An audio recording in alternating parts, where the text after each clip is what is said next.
Di sepanjang jalan lintas Sumatera wilayah Lampung, para sopir punya satu nama yang selalu dibisikkan dengan nada takut, Bang Togar.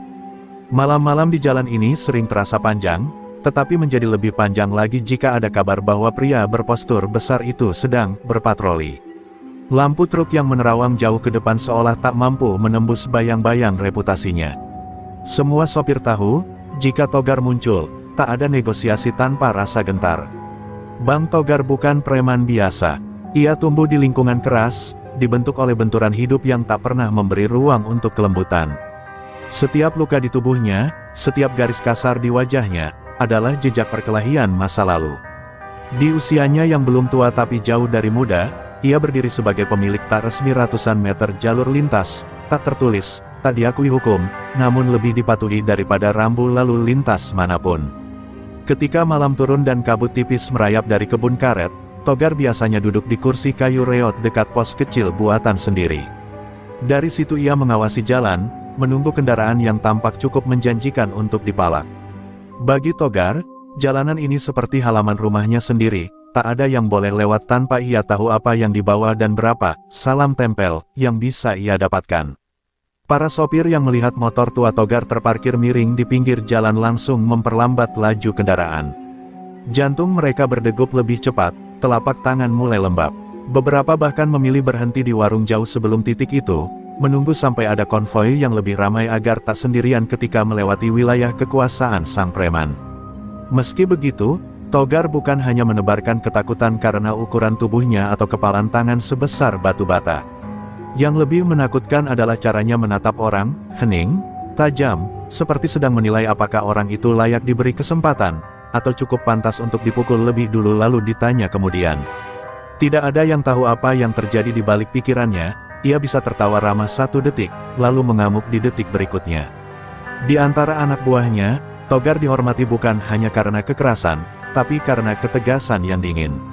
Ia tidak pernah minum alkohol berlebihan, tidak pernah mabuk-mabukan saat bertugas, dan selalu memastikan bahwa setiap aksi pemalakan dilakukan dengan profesional, setidaknya menurut standar dunia jalan gelap. Ironisnya, itulah yang membuatnya makin disegani. Preman yang tak kenal ampun tapi bekerja rapi jauh lebih berbahaya daripada yang brutal tanpa arah. Namun malam itu, ketika angin membawa bau tanah basah dan suara truk berat bergema pelan dari kejauhan, Togar merasakan sesuatu yang berbeda. Ada muatan besar yang mendekat, ia entah kenapa bisa merasakannya. Seakan jalanan yang ia klaim sebagai miliknya sedang memberi tanda, ada rezeki besar yang siap dipetik. Togar berdiri, menepuk-nepuk debu dari celananya, lalu menunggu dengan sabar seperti seekor predator yang tahu mangsa sedang menuju jeratnya. Ia belum tahu bahwa truk yang akan lewat malam itu bukan sembarang truk. Ia belum tahu bahwa sopirnya bukan orang yang mudah ditakut-takuti. Dan ia belum tahu bahwa malam itu, segala sesuatu yang selama ini membuatnya merasa berkuasa perlahan akan mulai runtuh. Tapi untuk saat ini, Bang Togar masih berdiri tegak di tengah gelap, yakin sepenuhnya bahwa jalanan ini, dan siapapun yang melintas di atasnya, adalah milik dirinya. Di sebuah gudang logistik pemerintah di Bandar Lampung, suasana sejak pagi sudah ramai oleh aktivitas. Karung-karung beras berlabel, bantuan darurat banjir, Sumatera Utara, disusun seperti dinding putih tak berujung. Di tengah kesibukan itu berdiri seorang pria berusia 50-an, berkulit legam dan berwajah tegas, Mang Tatang. Ia baru saja menandatangani berkas perjalanan. Ketika kepala dinas menepuk pundaknya dan berkata, "Titipan nyawa ini, Tang. Orang-orang di sana sudah banyak yang tak makan." Mang Tatang hanya mengangguk pelan, tanpa banyak kata, tapi sorot matanya cukup menunjukkan bahwa ia paham betul beratnya amanah itu. Truk tua berwarna kuning yang ia kemudikan sudah menemaninya puluhan tahun. Catnya kusam, mesin kadang batuk, tapi kendaraan itu tak pernah mengkhianatinya. Mang Tatang memeriksa baut roda, memeriksa tekanan ban, memastikan tali pengikat karung di bak tak longgar. Ia selalu melakukan ini sebelum perjalanan jauh, bukan hanya karena profesionalisme, tetapi karena perjalanan melalui lintas Sumatera bukan sekadar perjalanan, itu ujian bagi nyali, kesabaran, dan kadang, keberuntungan. Saat matahari baru naik setinggi pucuk pohon, Mang Tatang duduk di kursi kemudi, menyalakan mesin, dan mendengarkan getaran khas truk tuanya. Ia mengusap dashboard pelan, seperti menyapa sahabat lama. "Ayo, Rek, banyak mulut nunggu beras ini," katanya lirih. Ia menyalakan radio, tapi suara siaran tak jelas karena gangguan, membuat keheningan kabin terasa lebih berat. Tidak apa, Mang Tatang memang tipe pria yang lebih akrab dengan sunyi daripada suara manusia. Ketika truk mulai melaju keluar dari halaman gudang, beberapa petugas melambaikan tangan.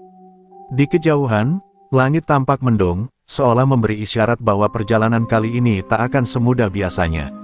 Namun Mang Tatang tidak pernah mundur karena cuaca. Dalam hidupnya sebagai sopir, badai bukanlah musuh, hanya bagian dari jalan. Yang lebih ia pikirkan justru kabar tentang wilayah Lampung yang makin rawan dipalakin. Ia pernah mendengar nama Bang Togar, tapi belum pernah bertemu. Tanpa ia sadari, malam nanti takdir akan mempertemukan mereka. Sepanjang perjalanan menuju perbatasan, Mang Tatang melihat pemandangan yang sudah begitu akrab baginya, kebun sawit yang tak ada ujungnya, tikungan tajam yang menipu pandangan, dan jalan bergelombang yang memaksa ia sangat berhati-hati agar muatan tetap stabil. Setiap kali bertemu sopir lain, mereka saling mengangkat tangan sebagai salam sesama pejuang jalanan. Namun hari itu, ada yang berbeda. Tatapan mereka terlihat lebih serius, seolah ingin memberi peringatan tanpa kata. Di sebuah warung kopi kecil menjelang sore, Mang Tatang berhenti sebentar untuk istirahat. Warung itu tampak sepi, hanya seorang ibu tua penjaga warung dan dua sopir yang sedang merokok sambil menatap jalan. Ketika Mang Tatang memesan kopi hitam, salah satu sopir menoleh dan bertanya dengan nada pelan, "Bang, lewat jalur atas malam ini." Mang Tatang mengangguk. Sopir itu menelan ludah, lalu berkata, "Hati-hati, Bang Togar lagi banyak nyari setoran." "Lagi panas." Mang Tatang hanya tersenyum tipis. "Kita niat baik, insya Allah selamat," jawabnya. Namun setelah ia kembali ke truk, kata-kata sopir tadi terus terdengar di kepalanya. Bang Togar lagi panas. Biasanya, Mang Tatang tidak takut orang. Ia sudah kenyang pengalaman berurusan dengan banyak macam manusia di jalanan. Tapi firasatnya kali ini aneh, seperti ada angin dingin yang berhembus dari arah lintasan yang akan ia lewati. Ia menyalakan mesin dan melanjutkan perjalanan, mencoba mengabaikan rasa gelisah itu, tapi sulit. Malam pun perlahan turun, lampu truk menerobos gelap yang mulai membungkus hutan kiri kanan jalan. Suara jangkrik mengisi kesunyian, sementara awan tebal menutupi langit. Di depan sana, beberapa kilometer lagi, merupakan wilayah yang oleh para sopir disebut jalanan milik Togar. Mang Tatang menarik napas panjang, ia tidak tahu apa yang menunggunya, tapi ia tahu ia tidak bisa berhenti. Terlalu banyak keluarga yang lapar menunggu bantuan di ujung Sumatera. Dengan dada tegas, ia menggenggam erat setir dan terus melaju ke dalam gelap. Setelah menempuh beberapa jam perjalanan malam, Mang Tatang memutuskan berhenti sebentar di sebuah pos kecil yang dibangun dari papan dan seng. Tempat itu biasa digunakan sopir lintas sebagai titik istirahat sebelum memasuki wilayah yang lebih rawan. Di sana, beberapa truk sudah terparkir rapat, lampu kabin mereka menyala redup seperti kunang-kunang raksasa.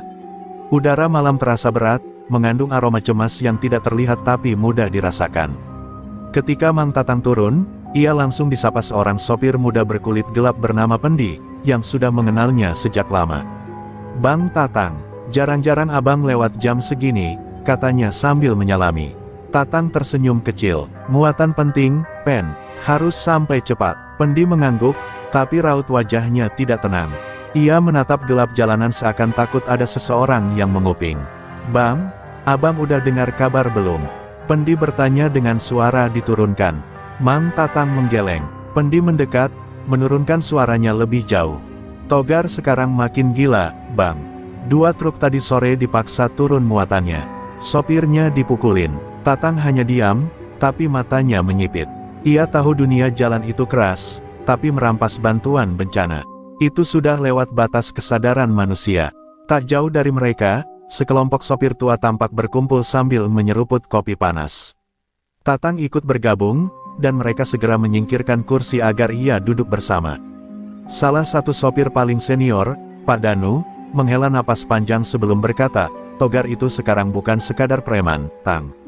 Dia merasa punya wewenang. Kalau dia bilang berhenti, ya berhenti.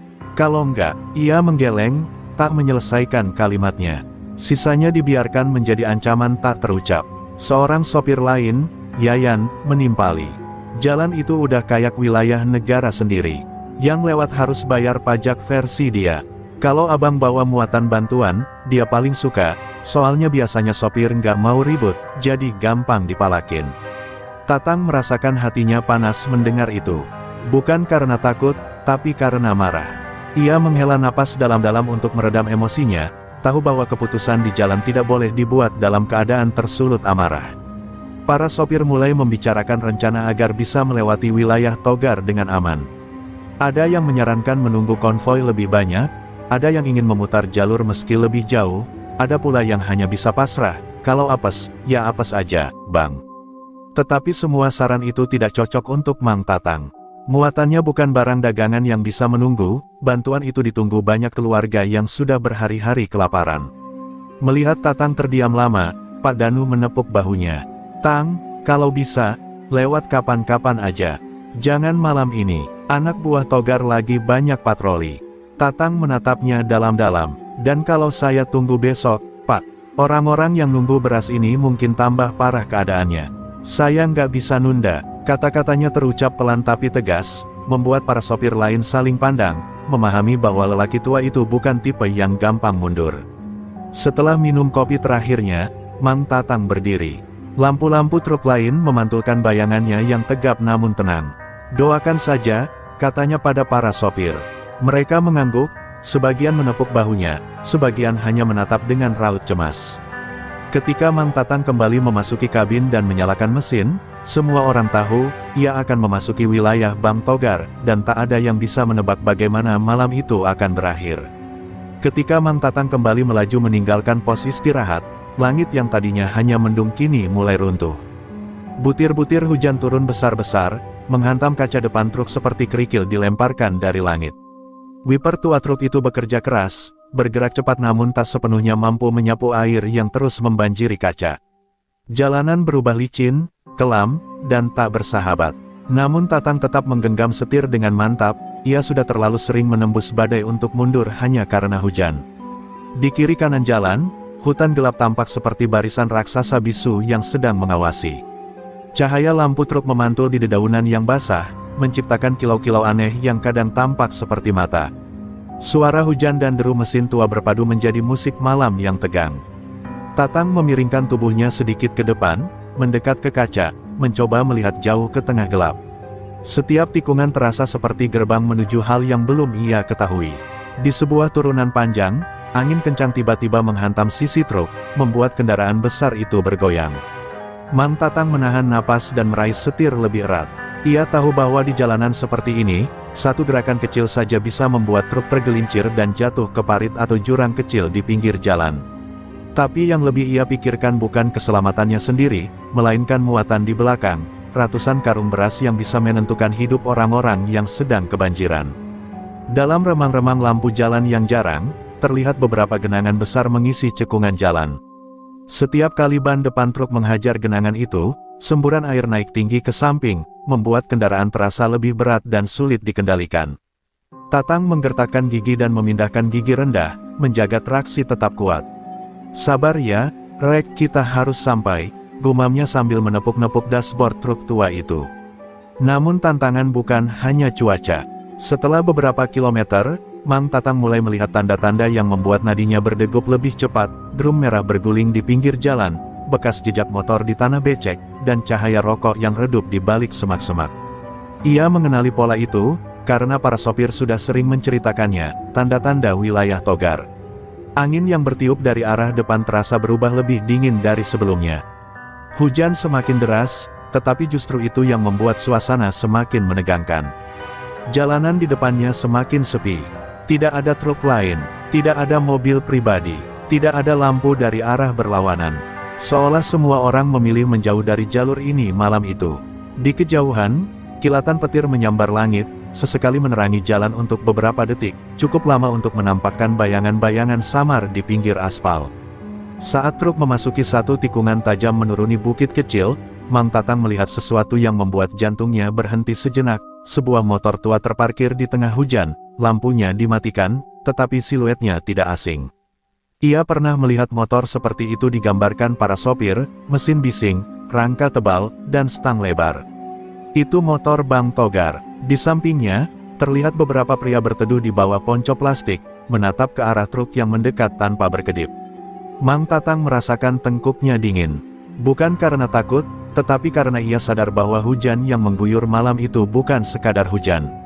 Ini adalah pembuka dari sesuatu yang lebih besar, lebih berbahaya. Ia menurunkan kecepatan truk, mempersiapkan diri. Gelap, badai, dan jalan licin seolah bersekongkol untuk menciptakan panggung bagi pertemuan yang tak bisa ia hindari. Dan di sanalah, hanya beberapa ratus meter lagi, menunggu sosok yang selama ini ditakuti para sopir lintas, Bang Togar. Hujan belum menunjukkan tanda-tanda mereda. Justru semakin deras, seakan langit sengaja menutup setiap harapan agar malam itu tenang. Dari balik derasnya air, Mang Tatang melihat semakin jelas rupa yang ia khawatirkan, deretan drum biru dan merah yang disusun acak di tengah jalan, seperti penghalang darurat. Drum itu bukan berasal dari Dinas Perhubungan, warnanya kusam, beberapa penyok, dan sebagian terikat tali tambang. Seadanya, sopir manapun akan tahu, itu bukan rambu resmi. Itu adalah ranjau buatan preman. 3 pria berbadan besar berdiri di balik drum itu, ponco mereka tertiup angin, memperlihatkan siluet tubuh kekar yang tak bergerak meski diterjang hujan. Mereka tidak memberi tanda berhenti secara sopan. Mereka hanya berdiri, menghadang jalan, memastikan kendaraan tidak bisa lewat tanpa izin mereka. Lampu truk Mang Tatang memantul di wajah mereka yang basah, memperlihatkan tatapan kosong namun tajam, tatapan orang-orang yang sudah terlalu biasa mengeksekusi kekerasan. Mang Tatang menurunkan kecepatan, bukan karena gentar, tetapi karena ia tahu bahwa memaksa menabrak drum itu akan membuat truk tergelincir di jalan licin. Ia menarik napas panjang, menjaga pikirannya tetap dingin. Ini dia, gumamnya. Sementara itu, dari balik semak dan pohon, beberapa kilatan cahaya kecil, entah dari rokok, entah dari senter kecil, tampak jelas. Terlalu banyak orang untuk sekadar patroli biasa. Seolah seluruh pasukan Togar sedang menunggu satu mangsa, dirinya. Ketika truk sudah cukup dekat, salah satu pria mengangkat tangan, memberi isyarat berhenti. Bukan dengan sopan, tapi dengan gestur seperti seorang bos memerintah bawahannya. Mang Tatang menarik rem perlahan, truk berhenti dengan suara decitan halus. Di tengah suara hujan, ia dapat mendengar langkah-langkah kaki yang menghampiri, berat dan teratur. Langkah seseorang yang terbiasa memegang kekuasaan. Langkah seseorang yang tak perlu terburu-buru, Bang Togar. Dari balik tirai hujan, sosok itu akhirnya muncul. Posturnya besar, bahunya lebar, rambutnya basah menempel di kepala, tapi tatapannya tetap tajam menembus gelap. Ia berjalan mendekat dengan langkah mantap, seakan hujan bukan musuh, melainkan bagian dari pertunjukan yang ia kuasai sepenuhnya. Motor tuanya yang terkenal kini tampak jelas terparkir di belakangnya. Setiap detailnya sesuai dengan cerita para sopir, sebuah tanda bahwa ini bukan mimpi buruk, tapi kenyataan. Togar berhenti tepat di depan truk, menatap ke arah kabin. Tatang mematikan mesin, membuka sedikit kaca jendela meski air hujan langsung masuk. Mereka saling tatap beberapa detik. Tidak ada percakapan, tidak ada sapaan, tidak ada basa-basi. Yang ada hanyalah penilaian, 2 pria dari 2 dunia yang berbeda, tapi malam itu dipertemukan oleh satu hal, jalanan. Kemudian, Togar memberi isyarat halus dengan 2 jari ke arah anak buahnya. Sinyal itu sederhana namun jelas. 2 preman mendekati bak belakang truk, mencoba melihat muatan. Besar nih, terdengar salah satu dari mereka berkata sambil tertawa kecil. Pas buat setoran. Mendengar itu, Mang Tatang mengepal tangannya. Ia bisa menerima banyak hal di jalanan, tapi mengganggu bantuan untuk orang kelaparan adalah garis batas yang tak bisa ia biarkan dilanggar. Mang Tatang membuka pintu truk perlahan dan turun ke tanah yang basah. Hujan langsung membasahi tubuhnya, menambah berat pada bajunya. Ia berdiri tegak, menatap Togar tanpa gentar. Para preman lain menghentikan aktivitasnya, suasana berubah tegang seketika. Seakan seluruh hutan di kiri kanan jalan menahan napas. Malam yang gelap, hujan yang lebat, dan drum-drum di tengah jalan, semuanya hanya bagian dari pembukaan. Pertemuan yang sesungguhnya baru saja dimulai. Suara hujan malam itu seakan mereda ketika Bang Togar maju selangkah ke depan, mendekati Mang Tatang yang baru turun dari truk. Meskipun rintik air terus runtuh dari langit, suasana justru terasa lebih sunyi daripada sebelumnya. Hanya suara gesekan ponco para preman yang terdengar, seperti kulit ular yang bergesekan di semak. Tatang menatap lurus ke depan, wajahnya dingin, namun matanya tetap hidup, penuh kewaspadaan. Togar menatap balik, seolah tengah mengukur seberapa keras orang yang berdiri di hadapannya.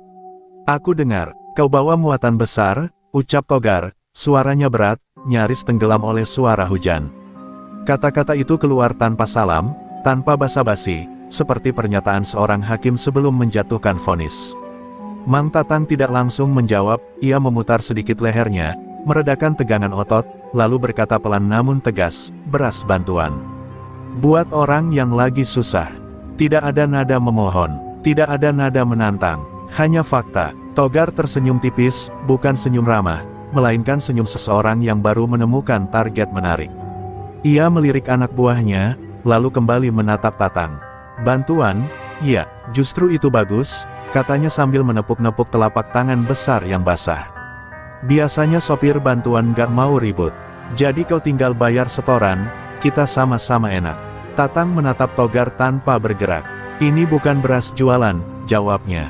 "Ini buat korban bencana." Senyum Togar menghilang, diganti tatapan datar, tajam, seperti pisau yang baru diasah. "Aku nggak peduli itu buat siapa," katanya. "Yang lewat sini tetap bayar." Hujan menetes di wajahnya, namun tatapannya tetap tak berkedip. Anak buahnya mulai bergerak mendekat, membuat setengah lingkaran di sekitar Mang Tatang. Lingkaran itu tidak rapat, tapi cukup untuk memberi pesan, tak ada jalan keluar tanpa izin Togar.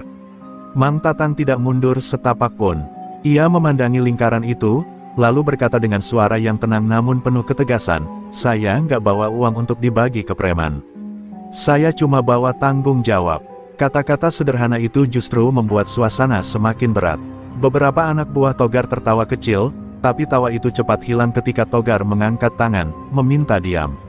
Matanya tak lepas dari Tatang. "Berani juga kau bicara begitu," ujar Togar pelan, tapi ada bara di balik suaranya. "Sudah lama aku tidak bertemu sopir yang berani ngegas." Ia berjalan mengitari Mang Tatang, memperhatikan tubuhnya dari atas ke bawah. "Kau bukan anak kemarin sore, tapi kau juga bukan siapa-siapa di jalan ini." Togar berhenti tepat di sampingnya, suaranya hampir berbisik. "Jadi, sebelum aku hilang sabar, kasih aku pilihan, bayar, atau turun muatan." Hujan semakin deras, namun tubuh Mang Tatang tetap tegak. Dia menggerakkan bahunya sedikit, merasakan dingin meresap masuk, tapi wajahnya tidak berubah. "Saya kasih kau juga pilihan, Gor," katanya, kali ini dengan nada yang sedikit lebih rendah, "buka jalan, atau jangan salahkan kalau saya lawan." Kata-kata itu bergema di tengah hujan, membuat para preman terperanjat. Tak satu pun dari mereka menyangka ada sopir yang berani bicara seperti itu kepada Togar. Sekilas, ekspresi Togar berubah. Ada sesuatu di wajahnya, antara terkejut dan terhina. Namun dalam hitungan detik, perasaan itu ditutupi oleh senyum dingin. Ia melangkah mundur sedikit, mengibaskan air dari ponconya, lalu mengangguk kecil seperti seseorang yang baru membuat keputusan.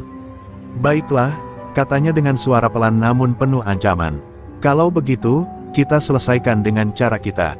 Dan dengan itu, pertarungan batin yang sudah sejak tadi menggantung di udara kini berubah menjadi ancaman nyata. Malam semakin gelap, hujan semakin deras, dan jalan lintas yang sepi itu akhirnya menjadi saksi awal konfrontasi yang akan mengguncang nama besar Bang Togar. Malam itu udara terasa lebih berat dari biasanya. Angin yang biasanya membawa aroma daun basah dari hutan pinggir jalan kini justru terasa pengap, seolah menyimpan sesuatu yang tak ingin diungkapkan. Mang Tatang menyandarkan punggungnya pada roda truk, napasnya masih sedikit tersengal setelah perjalanan yang menegangkan. Di atas langit, bulan separuh tertutup awan hitam, membuat suasana semakin muram. Ia memejamkan mata sejenak, mencoba menenangkan pikiran, namun bayangan wajah para warga yang menunggu bantuan beras terus menghantuinya. Dari jauh, terdengar suara deru kendaraan bermotor. Awalnya hanya samar, seperti dengungan lebah, namun perlahan semakin jelas. Mang Tatang membuka mata, jantungnya refleks berdetak lebih cepat. Ia kenal betul suara itu, rombongan motor matik dan sport yang biasa dipakai preman-preman Bang Togar. Suara khas knalpot bobokan yang memekakkan telinga. Mang Tatang menelan ludah. Belum selesai juga rupanya, gumamnya lirih. Sesaat kemudian, cahaya lampu motor mulai menembus gelapnya malam. Satu persatu motor itu berhenti melingkari truk Mang Tatang, seperti kawanan serigala yang hendak mengurung mangsanya. Belasan orang turun, sebagian membawa balok, sebagian lagi hanya mengepalkan tangan, namun wajah mereka jelas menunjukkan niat buruk. Mang Tatang merenggangkan jari-jarinya, mempersiapkan diri bila situasi makin panas. Dari tengah kerumunan itu, seseorang melangkah maju. Tubuhnya besar, wajahnya penuh bekas luka, dan matanya menyala seperti bara. Itulah Bang Togar, namun kali ini ia tampak berbeda, lebih marah, lebih haus kekuasaan, dan lebih beringas. Ia berhenti hanya beberapa langkah dari Mang Tatang, memutar-mutar lehernya hingga terdengar bunyi krek yang membuat bulu kuduk siapapun berdiri. "Kau pikir bisa kabur begitu saja dari aku, Tatang?" Suaranya dalam dan menghentak. Mang Tatang berdiri perlahan, tidak menunjukkan rasa takut, meski keringat dingin mulai membasahi punggungnya. "Aku cuma bawa beras buat orang-orang yang lagi susah, Gar. Apa susahnya kau ngerti kondisi orang lain?" Ia mencoba berbicara dengan tenang, meski ia tahu omongan itu tidak akan menyentuh hati seseorang seperti Togar. Mata Togar menyipit, tampak seperti harimau yang siap menerkam tanpa perlu alasan. "Masalahnya bukan soal beras," Togar menggeram. "Masalahnya kau udah berani bikin aku malu di depan anak-anak. Itu harga diri, Tang." Ia menghentakkan kakinya ke tanah, membuat debu beterbangan. Anak buahnya bersorak, menyemangati, seolah tak sabar melihat darah tumpah. Mang Tatang memutar lehernya perlahan, menyiapkan diri. Jadi ini dia, saatnya benar-benar dimulai. Dalam detik-detik yang terasa panjang itu, dunia seakan berhenti. Tidak ada suara burung, tidak ada riuh hutan, hanya hembusan angin yang melintas pelan, membawa ketegangan yang sudah mencapai puncak. Mang Tatang menggenggam keras kedua tangannya. Ia sadar bahwa duel ini tak bisa dihindari lagi. Semua upaya damai sudah ia lakukan, dan semua telah ditolak. Kini hanya satu hal yang tersisa, bertahan demi amanat. Bang Togar mengambil langkah maju satu langkah. Mang Tatang menurunkan posisi tubuhnya. Anak buah Togar merapat membentuk lingkaran. Semua mata memandang ke tengah, tempat dua lelaki dengan masa lalu keras dan prinsip berbeda akan saling menghantam. Tidak ada ajian, tidak ada mistis, tidak ada senjata, hanya dua manusia yang akan saling menguji batas tubuh dan tekad. Malam itu, di bawah langit Lampung yang muram, duel tanpa ampun sebentar lagi akan pecah, dan hanya satu yang akan berdiri di akhir. Bang Togar maju perlahan seperti banteng yang siap menyeruduk, setiap langkahnya menggetarkan tanah di bawah kakinya. Sorot matanya begitu tajam, menembus kegelapan malam. Angin malam seolah ikut berdesir ketakutan, membawa aroma tanah lembab bercampur ketegangan yang menyesakkan dada. Mang Tatang tetap berdiri tegap, meski tubuhnya jelas menunjukkan kelelahan setelah perjalanan panjang. Namun tatapannya tetap tenang, ia tak lagi memikirkan dirinya, hanya terbayang wajah orang-orang kampung yang menunggu datangnya beras bantuan. "Kau siap, Tang?" Suara Bang Togar berat, serak, namun penuh tantangan. Mang Tatang menarik napas panjang. "Aku tak ingin berkelahi, tapi kalau ini satu-satunya jalan agar beras itu sampai tujuan, aku takkan mundur." Suaranya bergetar sedikit, bukan karena takut, tetapi karena kemarahan yang ia tekan selama ini, amarah pada keserakahan yang mengorbankan rakyat kecil. Tanpa aba-aba, Bang Togar menerjang. Tinju kanannya melayang cepat, menghantam arah wajah Mang Tatang seperti palu godam. Namun Mang Tatang yang sudah siap, memiringkan kepalanya dan pukulan itu hanya mengenai angin. Serangan itu diikuti pukulan kiri yang jauh lebih cepat, memaksa Mang Tatang mundur beberapa langkah. Lingkaran anak buah preman itu bersorak, mencaci, mendesak Mang Tatang seolah ia tidak punya ruang untuk bernapas. Pukulan berikutnya mendarat telak di pipi Mang Tatang. Baf! Suara benturan tulang terdengar jelas di malam itu. Kepala Mang Tatang terhenyak ke samping, rasa panas menjalar di rahangnya. Namun ia tidak jatuh. Ia mengatur napas, menahan rasa sakit. Dalam pikirannya hanya ada satu hal, ia tidak boleh roboh sebelum truk itu bisa melaju kembali. Belum cukup, Gar. Tatapnya mantap, meski darah tipis mulai mengalir di ujung bibirnya. Bang Togar tersenyum miring, seperti macan yang menikmati tekanan pada mangsanya. "Kau keras kepala, Tang." Ia kembali menyerang, kali ini dengan rangkaian pukulan yang lebih ganas. Tapi Mang Tatang bukan orang sembarangan. Ia menangkis satu pukulan ke arah dada, memutar tubuh, dan untuk pertama kalinya, mengirimkan balasan berupa hantaman telapak tangan ke rahang Togar. Plak! Suara tamparan keras itu mengejutkan lingkaran preman yang sedari tadi yakin kemenangan mutlak milik bos mereka. Bang Togar terhuyung satu langkah. Wajahnya memerah, bukan hanya karena tamparan itu, tapi karena harga dirinya terusik. Ia mendengus kasar, napasnya naik turun menahan marah. "Berani juga kau," geramnya. Namun bagi Mang Tatang, itu bukan kemenangan, itu hanya peringatan bahwa ia tidak akan menyerah begitu saja. "Aku hanya ingin kau berhenti menghalangi barang bantuan ini. Sudah cukup penderitaan orang-orang itu," suara Mang Tatang parau namun tegas. Kata-kata itu justru seperti bensin yang disiram ke api kemarahan Togar. Dengan teriakan pendek, ia menerjang kembali, lebih cepat dan brutal. Pukulan keras menghantam bahu Mang Tatang, membuatnya mundur dan hampir terjatuh. Namun Mang Tatang memaksa tubuhnya tetap berdiri, ingin menunjukkan bahwa ia bukan sekadar sopir biasa. Ia menegakkan punggungnya, mengepalkan tangan, dan bersiap membalas dalam putaran berikutnya. Malam itu semakin pekat, cahaya bulan tertutup awan, meninggalkan mereka dalam pertarungan yang hanya diterangi lampu motor yang berkedip tak stabil. Nafas berat kedua lelaki itu berpadu dengan debu yang beterbangan. Para preman menunggu putusan, sementara dunia seolah menahan napas. Pertarungan baru saja dimulai, dan jelas ini belum apa-apa. Jika salah satu dari mereka jatuh nanti, bukan hanya tubuh yang runtuh, tapi juga harga diri dan nasib banyak orang di Sumatera Utara yang menunggu bantuan. Dan malam itu, duel tanpa ampun baru memasuki babak paling berbahaya. Pertarungan mulai memanas. Debu jalanan berterbangan saat Bang Togar kembali menerjang, kali ini dengan amukan yang jauh lebih liar. Ia mengayunkan pukulan beruntun tanpa memberi Mang Tatang kesempatan bernapas. Setiap hantaman bagai palu yang memukul besi panas. Mang Tatang menahan dengan lengan dan tubuhnya semampu mungkin. Rasa perih mulai menjalar di seluruh badannya, namun tatapannya masih kokoh seperti batu karang yang dihantam gelombang. Pukulan Togar yang berikutnya menghantam tulang rusuk Mang Tatang, membuatnya membungkuk karena sakit yang menusuk. Anak-anak buah Togar bersorak keras, seakan sedang menonton pertunjukan kekerasan yang mereka idamkan. Sejenak, dunia seolah berputar bagi Mang Tatang. Ia merasakan darah hangat merembes dari luka di bibirnya. Tapi dalam bayangan yang kabur itu, wajah anak-anak kecil korban banjir muncul, mata mereka penuh harap pada bantuan yang ia bawa. Itulah yang membuatnya bangkit lagi. Perlahan, Mang Tatang menegakkan tubuhnya. Matanya kini tidak hanya menahan sakit, ada bara yang menyala di sana. Bang Togar menyeringai sinis, tidak menyangka lawannya masih mampu berdiri tegap. "Kau keras kepala betul, Tang," katanya. Namun kalimat itu belum selesai keluar sepenuhnya ketika Mang Tatang tiba-tiba melangkah maju, menepis tangan Togar, dan menghantamkan siku keras ke dagu sang preman. "Braak!" Suara benturan itu menggema keras. Untuk pertama kalinya, tubuh Bang Togar goyah cukup jauh. Ia tersentak, kehilangan keseimbangan, lalu mengambil beberapa langkah mundur. Anak buahnya terdiam sesaat, mereka tidak pernah melihat bos mereka terdorong sejauh itu oleh seorang sopir. Wajah Togar memerah, bukan hanya karena sakit, tetapi karena ego dan keangkuhannya dipukul telak. "Aku tak mau bertarung, tapi kau memaksa," ujar Mang Tatang dengan napas terengah namun tatapannya tetap menusuk.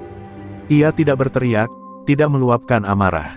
Justru ketenangan itu yang membuat Togar semakin terbakar. Bagi preman sebesar dirinya, kata-kata seperti itu lebih menyakitkan dari pukulan manapun. Togar meraung, menerjang lagi seperti binatang buas yang kehilangan akal. Pukulan kanan melayang cepat ke arah kepala Mang Tatang, namun kali ini sopir itu sudah siap. Ia menunduk, membiarkan pukulan itu lewat di atasnya, lalu membalas dengan satu hantaman telak ke ulu hati Togar. Bengis, cepat, tepat, Togar terlipat, memegangi perutnya, wajahnya berubah menjadi pucat sesaat.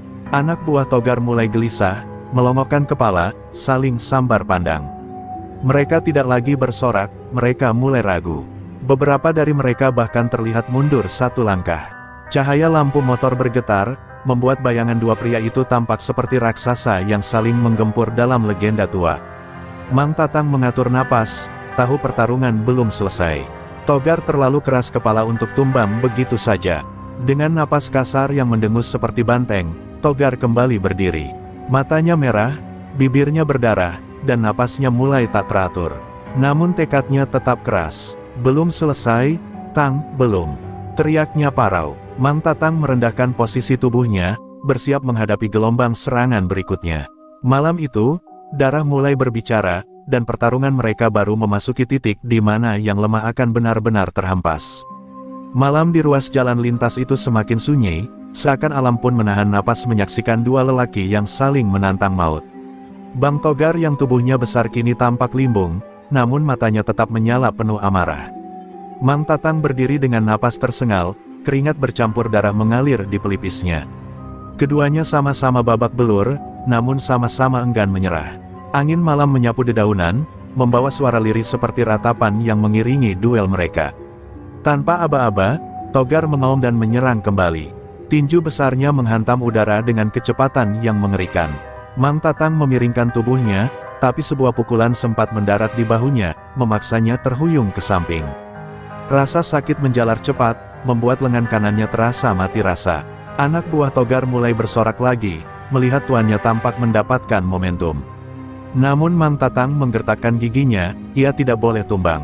Tidak malam ini, ia memusatkan seluruh tenaganya, memaksakan kaki tetap menancap kuat ke tanah. Ketika Togar kembali mengayunkan pukulan, Mang Tatang menangkis dengan lengan kiri, membelokkan serangan itu, dan dengan cepat menghantamkan lututnya ke perut lawannya. Brugh! Suara itu membuat beberapa preman terkejut mundur.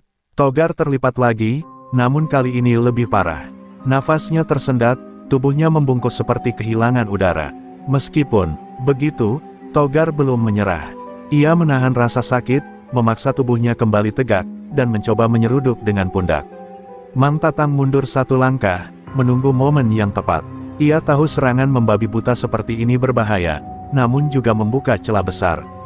Ketika Togar menghampiri terlalu dekat, Mang Tatang memanfaatkan momentum itu, ia memutar pinggangnya dan menghantamkan siku ke pelipis Togar dengan kekuatan penuh. Dugh! Kepala Togar terpental ke samping. Dunia seakan berputar baginya. Ia meraba pelipisnya dengan tangan gemetar. Darah mengalir, perlahan tapi pasti. Sorot mata Togar mulai kabur. Anak buahnya mulai panik, beberapa berseru memanggil namanya. Mereka tidak pernah melihat pemimpin mereka goyah sampai sejauh ini. Bahkan suara serangga malam pun seakan menghilang, tergantikan ketegangan yang menekan dada. Mang Tatang berdiri terengah, tahu ia mulai unggul, namun tetap waspada. Berhentilah, Gar, katanya lirih tapi tegas. Ini sudah cukup, jangan buat ini jadi lebih buruk.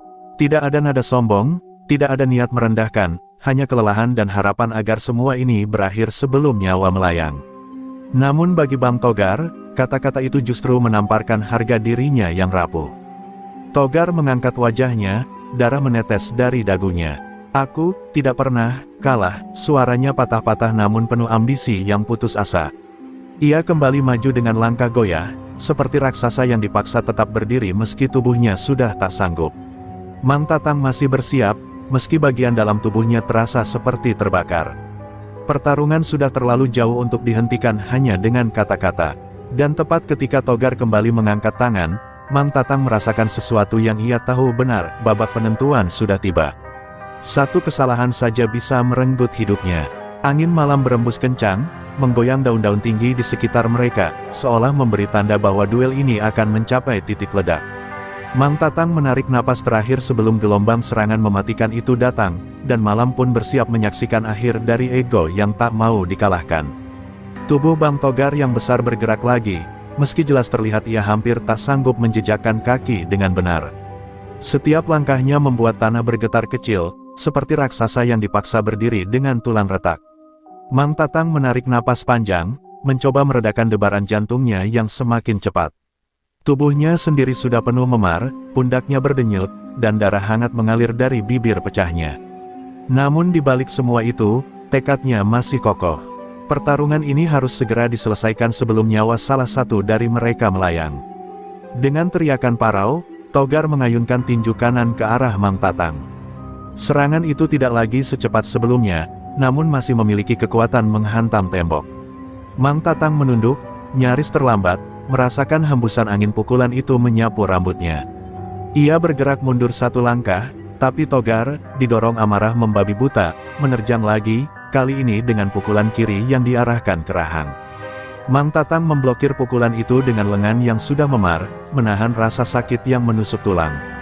Ia tahu ini peluangnya. Saat keseimbangan Togar sedikit tergelincir karena serangan yang meleset, Mang Tatang memutar tubuhnya, mengumpulkan sisa-sisa tenaga, dan menghantamkan tinju kanan tepat ke ulu hati Togar.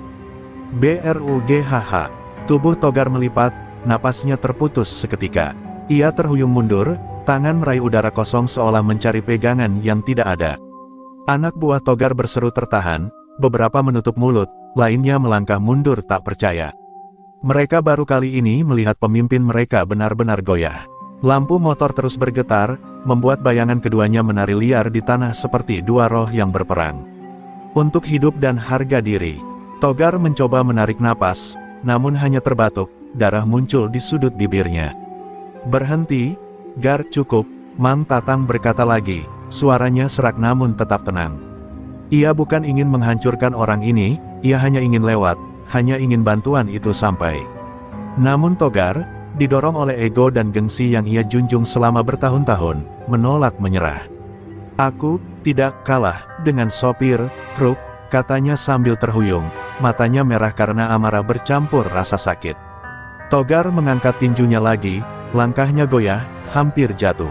Mang Tatang melihat itu jelas, bahwa lawannya telah melewati batas tubuhnya, bahwa serangan berikutnya bukan lagi ancaman mematikan, tapi jeritan kesombongan yang sekarat. Ketika Togar berusaha memukul, Mang Tatang menangkisnya dengan mudah, lalu untuk pertama kalinya sejak awal perkelahian, ia menghantamkan pukulan ke wajah Togar dengan kekuatan penuh, tanpa ragu, tanpa menahan. Duaar.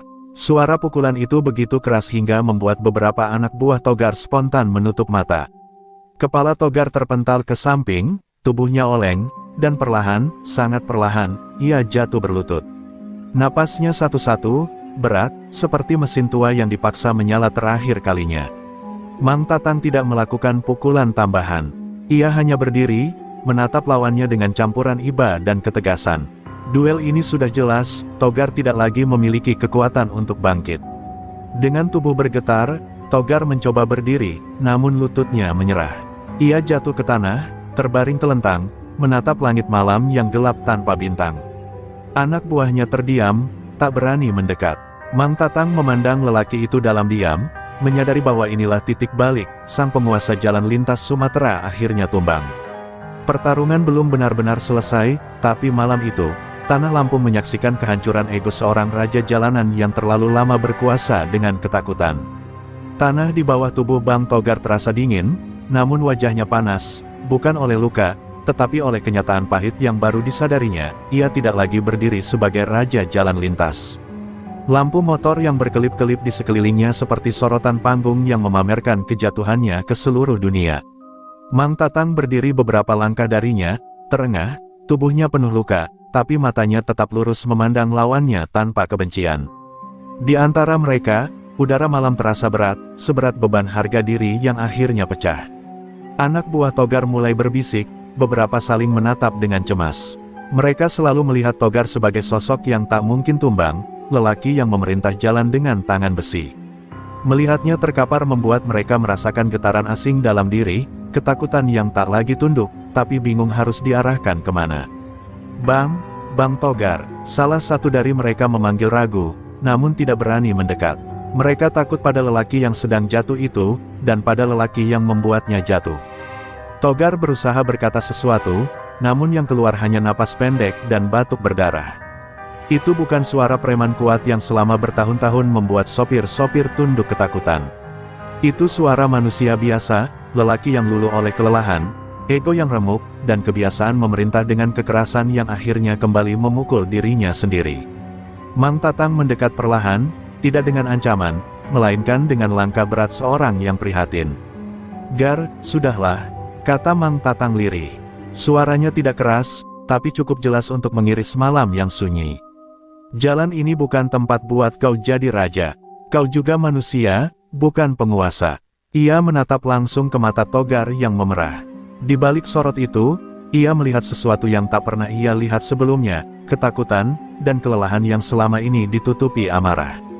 Togar hanya mengalihkan pandangan, seakan malu untuk terlihat rapuh. Anak buah Togar mulai resah. Beberapa menggenggam senjata tumpul yang mereka bawa, namun tak satu pun berani melangkah. Aura Mang Tatang, meski bukan preman, kini dipenuhi wibawa tak terbantahkan, wibawa dari seseorang yang bertarung bukan untuk dirinya sendiri, tapi untuk orang lain.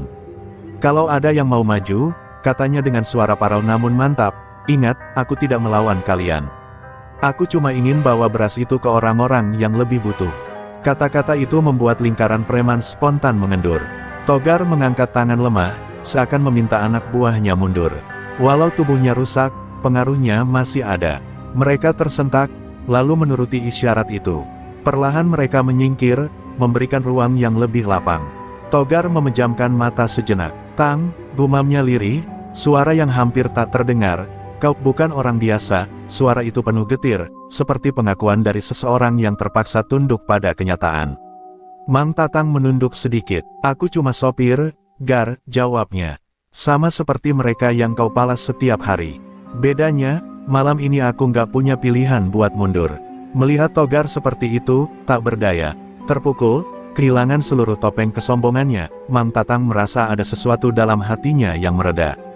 Bukan rasa menang, tapi rasa lega bahwa pertumpahan darah lebih besar bisa dihindari. Di kejauhan, suara angin mulai terdengar lagi, seakan alam menyadari bahwa badai sedang mereda. Mang Tatang menarik napas dalam, menatap truknya yang masih menunggu dengan lampu kecil menyala redup. Dia tahu ini bukan akhir, masih ada perjalanan panjang yang harus ditempuh, masih ada orang-orang yang menunggu bantuan. Tapi satu hal jelas, malam itu, di tengah jalan lintas Lampung yang sunyi, seorang preman besar telah runtuh, dan seorang sopir biasa berdiri tegak membawa harapan yang jauh lebih berat dari pukulan manapun. Setelah keheningan panjang yang mencekam, Mang Tatang akhirnya melangkah mundur dari tubuh Togar yang tergeletak lemah. Udara malam terasa lebih dingin, menusuk hingga ke tulang. Lampu motor anak buah Togar perlahan meredup karena kehabisan baterai, membuat suasana semakin suram. Dalam remang itu, Mang Tatang dapat melihat betapa kacaunya kondisi sang preman, dada naik turun tak teratur, wajah lebam, dan darah mengalir dari pelipisnya. Namun ada sesuatu yang berbeda dari sorot matanya, bukan lagi kemarahan, melainkan kebingungan dan penyesalan samar. Mang Tatang berjalan menuju truknya sambil menahan rasa ngilu yang menyengat setiap kali ia menggerakkan tubuhnya. Pundaknya nyeri, langkahnya sempoyongan, dan sekujur badannya terasa seperti dirajam. Tapi ia masih mampu tersenyum kecil melihat truk itu masih kokoh berdiri. Lampu depannya yang temaram seakan memberi salam bahwa perjalanan belum selesai. Mang Tatang mengelus pintu truk itu, seakan berbicara kepada sahabat lama. Sabar ya, kita hampir sampai, gumamnya. Sementara itu, anak buah Togar saling berpandangan, kebingungan menentukan sikap.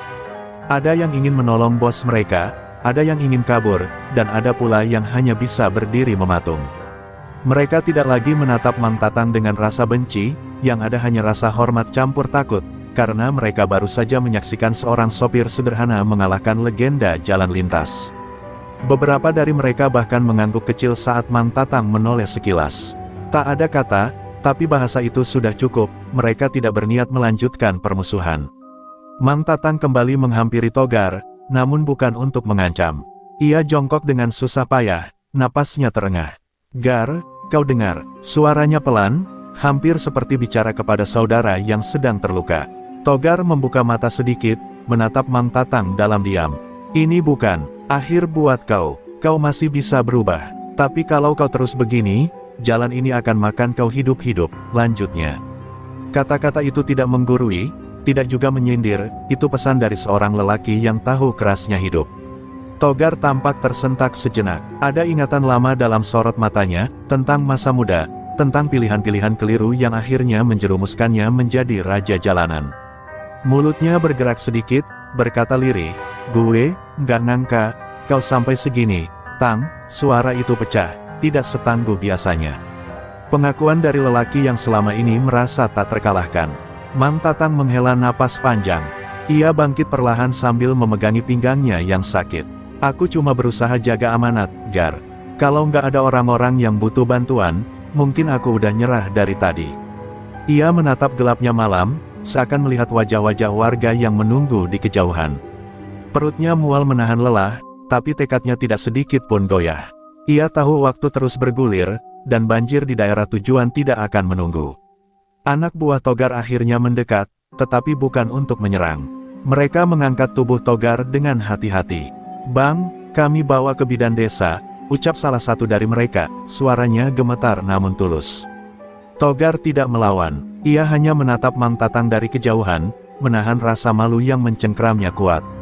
Namun di balik itu ada rasa hormat baru, rasa yang belum pernah ia berikan kepada siapapun di jalanan ini. Mang Tatang naik ke kursi sopirnya, menyalakan mesin truk yang meraung pelan, seperti binatang tua yang kembali bangkit untuk perjalanan terakhir malam itu. Sebelum melajukan truk, ia menatap kaca spion dan melihat siluet para preman itu perlahan menghilang dalam gelap, membawa pemimpin mereka menuju pertolongan. Mang Tatang menggenggam setir erat-erat. Perjalanan belum selesai, Tang, ayo, katanya pada dirinya sendiri. Dan dengan itu, truk tua bermuatan harapan itu kembali melaju menembus gelapnya jalan lintas, meninggalkan bayangan pertarungan yang akan dikenang selama bertahun-tahun oleh siapapun yang mendengarnya. Mesin truk meraung pelan saat Mang Tatang kembali memasuki jalanan gelap yang kini mulai diguyur hujan rintik. Setiap tetes yang jatuh di kaca depan terasa seperti dentingan waktu yang terus bergerak tanpa menunggu siapapun. Luka-luka di tubuhnya mulai terasa membakar, tapi ia menahan semuanya. Di balik rasa sakit itu, ada satu bayangan yang terus menguatkan langkahnya, wajah-wajah warga desa yang menunggu bantuan darinya. Sedikit lagi, gumamnya sambil menggenggam setir dengan tangan yang gemetar. Hujan semakin deras, menghapus jejak pertarungan yang baru saja terjadi. Jalanan berubah licin, membuat truknya sesekali bergeser ke kiri dan kanan. Namun Mang Tatang tidak mengendurkan kecepatan. Ia tahu banjir di desa akan semakin tinggi menjelang subuh. Lampu truk memantul pada genangan air, menciptakan pantulan-pantulan samar seperti bayangan masa lalu yang datang menghantuinya. Ia teringat pesan mendiang istrinya, selama kamu nolong orang lain, jalannya pasti dibukakan, Tang. Kata-kata itu seakan menyala di tengah gelap badai. Di tengah derasnya hujan, Mang Tatang tiba-tiba merasa nyeri tajam di bahu kirinya. Nafasnya tercekat, pandangannya sempat berputar. Luka dari benturan dengan Togar rupanya lebih parah dari yang ia kira. Tubuhnya menegang, namun ia memaksa tangan kanannya mengontrol setir. Aduh, jangan sekarang, desahnya. Tapi truk tua itu tetap melaju, seolah tahu bahwa sang sopir sedang bertaruh nyawa demi sebuah tujuan yang lebih besar. Ketika truk memasuki kawasan hutan kecil, sesuatu yang tidak ia duga terjadi, jalan di depannya tertutup pohon tumbang akibat hujan deras. Mang Tatang mengerem mendadak, tubuhnya terhempas ke depan dan rasa perih menghantam. Seluruh ototnya, ia memejamkan mata sesaat, menahan ambruk. Tidak ada jalan lain kecuali turun dan memindahkan pohon itu. Dengan tubuh setengah limbung, ia turun dari truk sambil menahan dingin yang menusuk di antara tetesan hujan yang jatuh tanpa ampun. Mang Tatang mencoba mendorong batang pohon yang besar itu. Tangannya bergetar, luka di punggungnya kembali terbuka, darah bercampur dengan air hujan. Tapi ia tetap berusaha. Ia mengerahkan seluruh tenaga yang tersisa, berharap batang itu bergeser walau hanya beberapa sentimeter. Namun tubuhnya tiba-tiba goyah. Ia jatuh berlutut sambil terengah, dunia seolah berputar. Sekali lagi, wajah warga desa yang menunggu bantuan muncul di benaknya, dan itu membuatnya memaksa bangkit, walau tubuh ini seakan berkhianat. Tepat saat harapan mulai memudar, cahaya dari belakang tiba-tiba menyinari tubuhnya. Mang Tatang menoleh perlahan, dan matanya melebar ketika melihat beberapa motor datang mendekat. Anak buah Togar, namun kali ini mereka datang bukan dengan ancaman, melainkan dengan tali, linggis, dan helm hujan seadanya. "Bang, biar kami bantu," teriak salah satu dari mereka. Tanpa ragu mereka langsung turun dan mengangkat pohon bersama-sama. Hujan deras mengaburkan wajah mereka, tapi Mang Tatang bisa melihat ketulusan di baliknya, sebuah penebusan diam-diam dari geng yang dulu menantangnya. Dalam hitungan menit, pohon berhasil digeser cukup jauh untuk dilewati truk. Mang Tatang menatap mereka dengan pandangan sulit diungkapkan. "Terima kasih, kalian semua," ucapnya lirih. Salah satu anak buah Togar mengangguk sambil tersenyum canggung. "Bang Togar bilang kalau abang orang baik, dan dia salah selama ini. Kami bantu semampunya." Kata-kata itu menusuk Mang Tatang lebih kuat daripada pukulan manapun. Ada sesuatu yang hangat di dadanya di tengah dingin malam, seperti melihat bahwa masih ada kebaikan tersisa bahkan di balik kehidupan jalanan yang keras. Dengan tenaga yang hampir habis, Mang Tatang kembali naik ke truk. Mesin kembali meraung, kali ini lebih mantap, seakan semangat para pemuda tadi ikut mengalir ke dalamnya.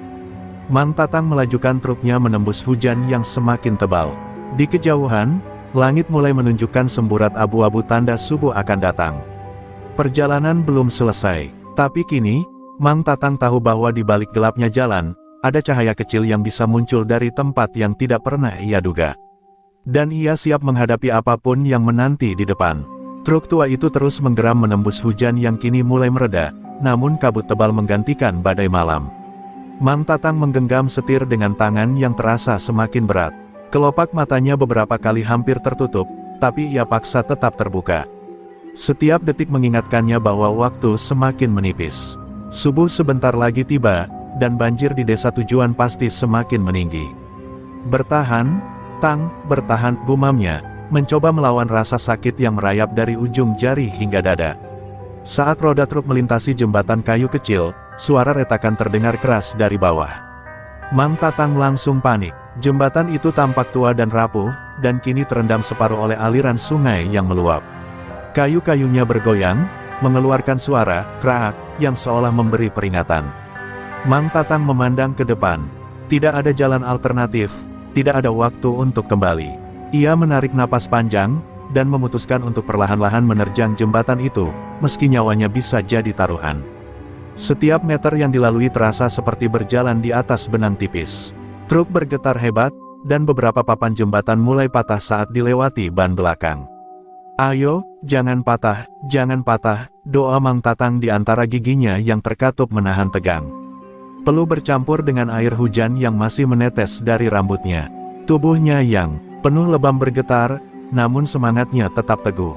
Ketika truk mencapai pertengahan jembatan, suara retakan paling keras terdengar, dan jembatan mulai melengkung ke bawah.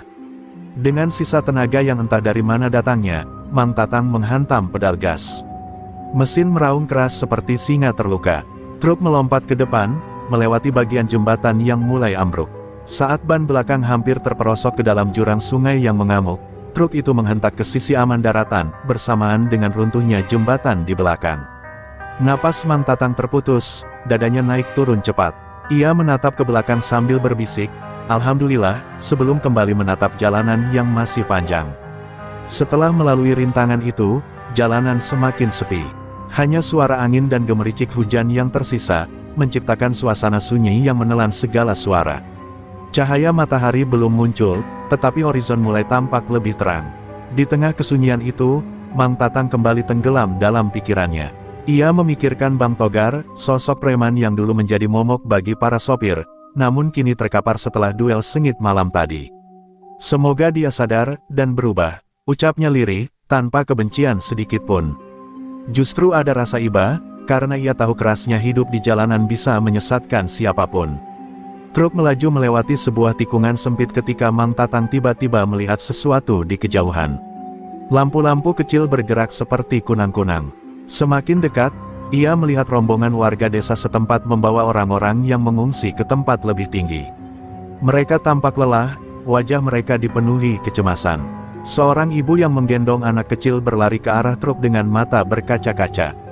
"Pak, tolong, persediaan makanan kami sudah habis," serunya. Mang Tatang mengangguk kuat. "Tenang, Bu, persediaan beras sudah di belakang."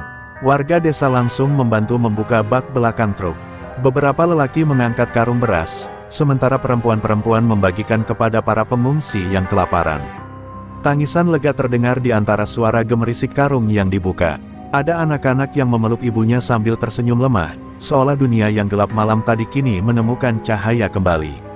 Mang Tatang berdiri bersandar pada pintu truk, tangannya menahan sisi pintu karena tubuhnya sudah hampir tidak kuat berdiri. Namun melihat warga tersenyum, ia merasakan sesuatu menghangat di dadanya, kebahagiaan yang sederhana namun begitu dalam. Saat sinar matahari pertama akhirnya muncul dari balik bukit, menyinari desa yang basah oleh banjir, Mang Tatang menatap langit dengan napas lega. Perjalanannya belum selesai, masih ada desa lain yang menunggu. Namun di sini, di tempat kecil yang menjadi saksi pengorbanannya, ia merasa seakan diberi kekuatan baru. Hujan sudah berhenti, tapi genangan masih luas. Truknya pun kini penuh goresan dan nyaris tidak bertenaga. Tapi Mang Tatang tersenyum tipis, menggenggam setir dengan mantap. "Selama masih bisa jalan, selama masih bisa bantu, kita teruskan." Setelah bantuan beras dibagikan, warga desa itu berkumpul di dekat truk sambil menatap Mang Tatang dengan rasa hormat yang tulus. Namun Mang Tatang tidak sempat beristirahat lama. Ia menatap peta kusut di kursi samping, menunjukkan 2 desa lain yang masih menunggu kiriman beras. Hujan memang sudah berhenti, tetapi banjir yang tersisa membuat perjalanan semakin berat. Dengan napas yang masih memburu dan pundak yang berdenyut nyeri, ia memaksa diri naik kembali ke truk. Belum selesai, belum boleh berhenti, bisiknya lirih. Saat truk kembali melaju, seseorang berlari dari belakang, seorang pemuda desa. Ia mengetuk pintu truk sambil terengah. "Pak, jalan ke desa berikutnya lewat utara sudah tertutup longsor. Tidak bisa dilewati kendaraan besar," teriaknya. Mang Tatang terdiam sejenak, menatap ke arah pegunungan yang kini diselimuti kabut tipis. Longsor berarti jalan utama tertutup. Pilihan satu-satunya adalah jalan alternatif, jalur sempit dan curam yang jarang dipakai truk besar. Jalur yang dikenal sebagai tanjakan harimau.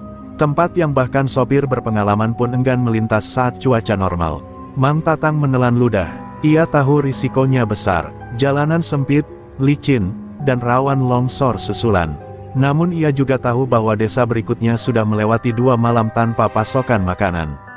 Warga di sana terdiri dari banyak anak kecil dan lansia.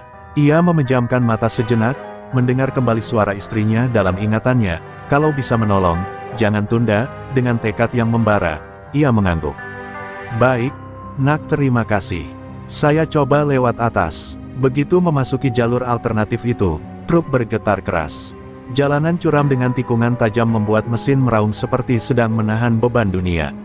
Tanah basah membuat ban belakang sesekali slip, memaksa Mang Tatang memainkan gas dan rem dengan perhitungan hati-hati. Setiap meter terasa seperti puluhan meter. Tubuhnya yang sudah babak belur dari duel melawan togar kembali merintih, namun ia tidak berhenti. Ia memaksa diri tetap fokus, meski pandangannya sesekali kabur. Di tengah perjalanan, kabut tebal turun begitu cepat hingga jarak pandang hanya tinggal beberapa meter.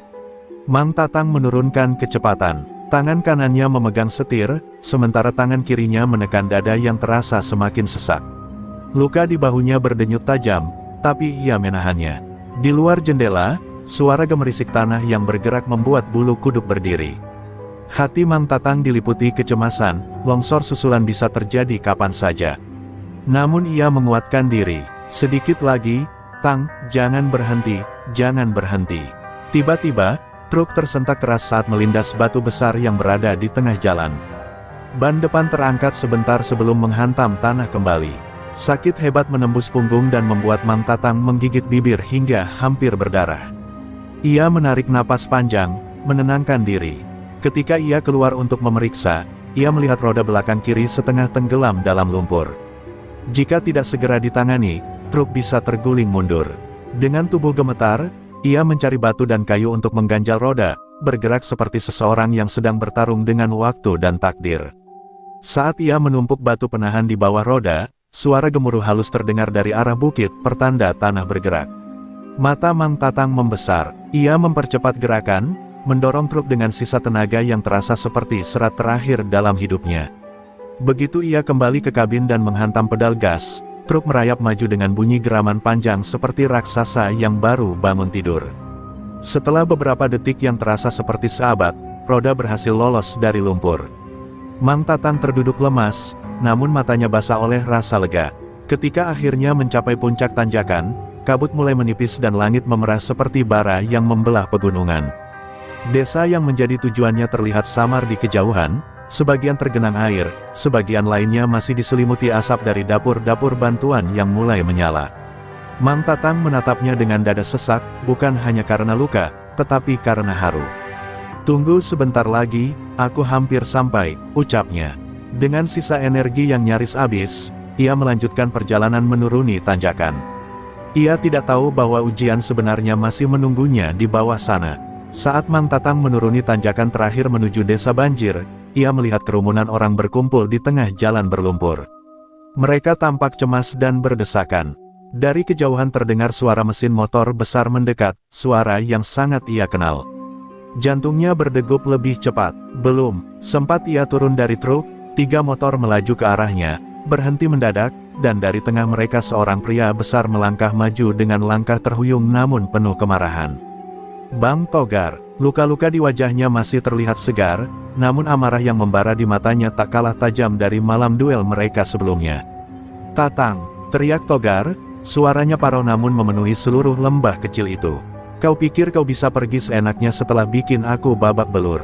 Aku belum selesai." Para warga berlarian mundur ketakutan, beberapa berusaha menarik anak-anak menjauh. Hujan telah berhenti, tapi tanah yang licin membuat setiap gerakan berpotensi berbahaya. Mang Tatang turun perlahan dari truk, tubuhnya gemetar karena kelelahan dan luka yang masih perih. "Gimana kau bisa sampai sini? Kau harusnya istirahat," jawabnya pelan. Tapi Togar justru tertawa sinis, lalu meludah ke tanah. "Sampai mati pun aku kejar kau." Tanpa memberi kesempatan, Togar menerjang. Tinju besarnya menghantam udara, hampir mengenai rahang Mang Tatang. Pertarungan pun kembali pecah, di tengah jalan berlumpur yang menjadi saksi bisu dua laki-laki keras kepala ini. Mang Tatang menangkis semampunya, tubuhnya sudah lemah, tapi semangatnya tidak. Ia merunduk, mengelak, lalu membalas dengan pukulan ke perut Togar. Dentuman itu membuat Togar mundur selangkah, tapi amarah membuatnya kembali maju. Duel ini bukan duel dendam semata, ini duel hidup mati yang benar-benar menentukan akhir segalanya. Serangan Togar semakin brutal. Ia menghantam dada Mang Tatang dengan bahunya, membuat sopir itu jatuh tersungkur ke tanah basah. Warga menjerit, namun tak bisa berbuat apa-apa. Togar mencengkeram kerah Mang Tatang, mengangkatnya setengah badan. "Ini jalananku, tidak ada yang bikin aku jatuh kecuali aku sendiri," teriaknya. Namun Mang Tatang, meski hampir pingsan, membalas dengan suara serak, "Jalan ini milik semua orang, bukan milik kau sendirian." Kata-kata itu memperlambat gerakan Togar sekejap, cukup bagi Mang Tatang untuk menendang lututnya dengan kekuatan terakhir. Togar terjatuh, mengerang, namun bangkit lagi dengan mata merah. Ia menghantam Mang Tatang bertubi-tubi. Namun serangan itu lama-lama tak beraturan. Napasnya tersengal, tubuhnya goyah. Luka di wajah dan tubuhnya ternyata jauh lebih parah daripada yang ia tunjukkan. Sementara itu, Mang Tatang mengumpulkan sisa tenaga yang sudah hampir habis. Ia berdiri perlahan, goyah, tapi matanya menatap lurus, penuh tekad. Warga menahan napas, bahkan anak buah Togar yang datang diam-diam ikut menyaksikan tanpa berani mendekat. Ketika Togar menyerang lagi, Mang Tatang menggeser langkah ke samping, membiarkannya kehilangan keseimbangan. Dalam satu gerakan singkat namun tegas, Mang Tatang melayangkan pukulan terakhir, pukulan lurus ke rahang Togar yang berbunyi keras, memecah keheningan pagi. Waktu seakan berhenti sesaat, tubuh besar Togar terangkat sedikit sebelum ambruk menghantam tanah. Lumpur terciprat ke segala arah. Untuk pertama kalinya dalam hidupnya, singa jalan lintas Sumatera Lampung itu tidak bangkit lagi. Ia terkapar, terengah, tidak berdaya. Warga berlari mendekat, beberapa mengecek detak nadi Togar, ia masih hidup, hanya tidak mampu bergerak. Anak buahnya menunduk, wajah mereka penuh penyesalan. Salah satu dari mereka berbisik lirih, "Bang, udahlah, cukup sampai sini." Mang Tatang jatuh berlutut, hampir pingsan. Nafasnya berat, darah mengalir dari pelipis dan bibirnya, namun ia menatap Togar dengan mata sayu. "Kau masih punya pilihan, berubah atau tenggelam dalam jalan yang sama," ucapnya perlahan. Hening menyelimuti semuanya. Di tengah keheningan itu, warga mulai bersorak, bukan karena kemenangan, tetapi karena truk beras Mang Tatang akhirnya tiba. Anak-anak berlari sambil menangis lega. Para ibu menyalami Mang Tatang, sementara lelaki-lelaki desa membantu mengangkat karung-karung. Dan ketika matahari naik sepenuhnya, mengeringkan sisa hujan malam, Mang Tatang berdiri di samping truknya, menatap jalan panjang yang telah ia lalui. Ia tersenyum kecil, meski tubuhnya hampir roboh. "Sudah selesai," bisiknya. Sementara itu, Bang Togar dibawa pergi oleh anak buahnya, mungkin untuk pertama kalinya memikirkan ulang hidupnya.